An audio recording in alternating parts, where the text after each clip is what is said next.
আপনারা কি জানেন কিয়ামতের ময়দানে আল্লাহর কাছে বান্দা কোন আমল করলে হিসেব ছাড়া জান্নাতে যাবে? জানেন কেউ? বলতে পারেন কেউ? ভাই, আল্লাহর কাছে হিসেব দিয়ে জান্নাতে যাওয়া কি সহজ কাম না কঠিন কাজ? আরে আল্লাহর কাছে তো অনেক দূরের কথা। আপনি যে প্রতিষ্ঠানে চাকরি করেন তার মালিকের কাছে, উপরস্থ বসের কাছে একেবারে পুঙ্খানুপুঙ্খ করে প্রতিটা পয়সার হিসাব দিয়ে একদম সবকিছুতে পারফেক্টনেস প্রমাণ করা, এটাই তো একটা কঠিন কাজ, দুঃসাধ্য কাজ। সেখানে সারা জীবনের হিসাব আল্লাহর কাছে দিয়ে পাই পাই করে তারপর আপনি জান্নাতে যাবেন, বিষয়টা এত সহজ না। তাহলে হিসেব ছাড়া আল্লাহ তাআলা এমনিতে বলবেন হিসাব টিসাব নাই, তোমাকে এমনি জান্নাতে দিলাম, এটা চান আপনারা? দেখুন কোরআনে কারীম আল্লাহ তাআলা বলছেন, ইন্নামা ইউওয়াফাস সাবিরুনা আজরাহুম বিগাইরি হিসাব। আল্লাহ বিনিময় দেওয়ার ক্ষেত্রে, সওয়াব দেওয়ার ক্ষেত্রে দুনিয়াতে যারা সবরকারী হবে, যারা ধৈর্যশীল হবে, যারা সহিষ্ণু হবে, যারা নিজেকে নিয়ন্ত্রণ করতে পারবে, এই সবরকারীদেরকে আল্লাহ তাআলা হিসেব ছাড়া দিবেন, তাদেরকে সওয়াব দিবেন হিসেব ছাড়া।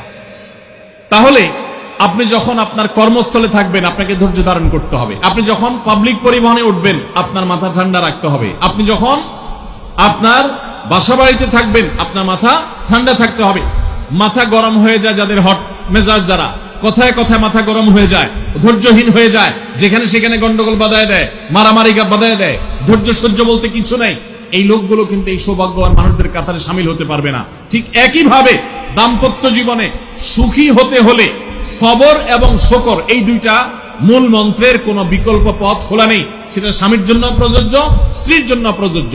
স্বামী হিসাবে আপনি স্ত্রীর অনেক অনিয়মতা দেখতে পাবেন, অনেক কিছু দেখতে পাবেন, আপনার আকাঙ্ক্ষা, আপনার চাহিদা, প্রত্যাশার বিপরীত আপনাকে সবর করতে হবে। ভাইরা আমার, আমাদের প্রিয় নবী সাল্লাল্লাহু আলাইহি সাল্লামের দাম্পত্য জীবনে কিন্তু টুনটান সমস্যা হয়েছে।